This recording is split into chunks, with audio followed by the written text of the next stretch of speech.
each of you come from a diverse company that's just different from one from the other, but eventually your technologies will overlap. So, Catja, I'd like to maybe begin with you, talk about how you guys at Maersk are looking at this Internet of Things world, because I see shipping containers, but I see sensors and things as well. Yeah, so 5 years ago we started looking at wanting to create a solution for our refrigerated containers. We call them reefers. We basically wanted to figure out what if we knew everything that the reefer knows. The reefer is a quite intelligent box that controls temperature, power supply, and return supply as well. So we started developing a solution that enabled us to track all of these refrigerated containers that we have in our fleet. And now, 5 years later, we have installations on nearly 270,000 containers, as well as satellite installations on both our vessels in the fleet. And that means that we get a lot of data, and that's really one of the things that is Maersk Line's take on IoT is first of all having a fully equipped fleet that generates data. And then as also some of the speakers earlier today talked about, our next step is now to figuring out what to do with all this data. Because one thing is that you develop the technology, you do the installations, but you need to learn to get the optimum out of the data. And we are on that journey now. And we have progressed quite a lot, but there's still a lot more to learn. It kind of fits in with my idea of like a company that makes hammers and nails for a hardware company could go to bed tonight and wake up tomorrow as a data company. That kind of fits into. Data will be the oil for Maersk. Sorry? Data will be the oil for you guys? No, no. I mean, the shipping industry is quite conservative, and it took 5 years to get to a point from idea to fully implemented an operational solution.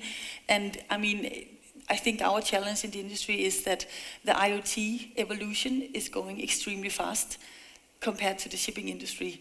I mean, it might be that we in 10 years' time will see containers be lifted by drones and moved around, but we're certainly not there yet. So I think there's still some time to go. Yeah, my imagination is already buzzing ahead. I think the robotic ships and ships docking by themselves and everything unloading, but that's pretty far off in the future. Yeah, I think so. But of course, it has to go. It has to go that way. But I still believe that there's still a long way before we see full automation, because there's still always the safety element of having some people on board to be able to ensure the safety is where it should be. But I'm quite sure that having vessels that are maybe operated by machines, that's not too far out in the future. Kai, could you tell me a bit about what IoT Works is doing around the whole Internet of Things, what it means to you guys? I mean, the approach you guys are taking in terms of the sensors and the systems integration and just making all these so many moving parts come together. Yeah, so generally speaking, from a system integration standpoint, the first level of digitalization is done, more or less. Yeah, you started the journey, I think, a couple of years ago, and the first track and trace solution now is up and running. That is an example, a good example, what generally speaking, let's say the situation actually is in place. So the next level of digitalization means that we have to handle ecosystems, and we have to talk about and to think about what is the right business model to bring the right outcome, or result we have to bring in place. And that means that it gets much more complex than, let's say, in the past. The technology is in place, so that is not an issue any longer. So now we have to take care for what we would like to achieve, to bring the value in place, specifically not ending, let's say, to optimize internal processes, then to enlarge and enhance the business to bring more value to the customer, to the end customer. So all of that is what we take care for from a system integrator standpoint. It's complex because we now have to think about to bring engineering capabilities in place, meaning also to validate infrastructure that is like we have technology agnostic, so to bring brownfield environments also close to the new business as well as greenfield activities.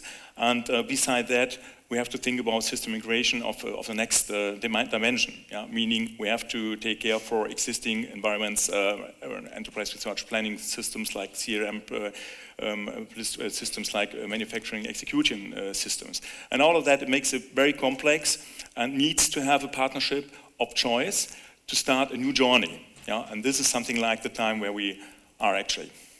Very good. And Donal, Johnson Controls, the take you guys have on it, I mean, I would see this being a huge element of your business into the future.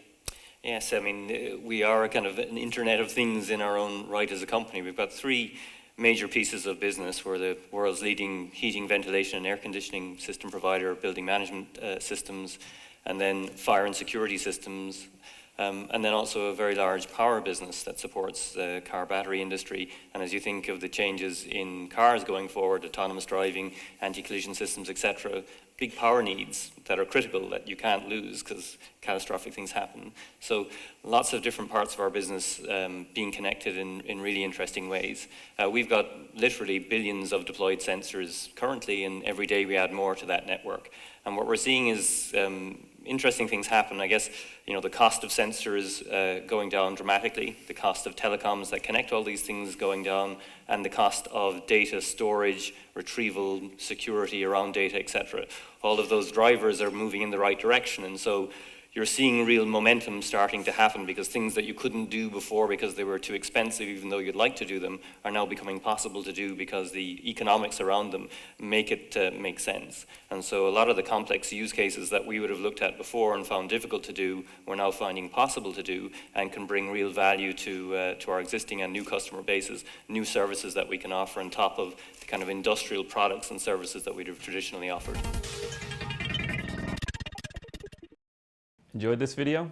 Click here to get the latest news on siliconrepublic.com and follow us on social media.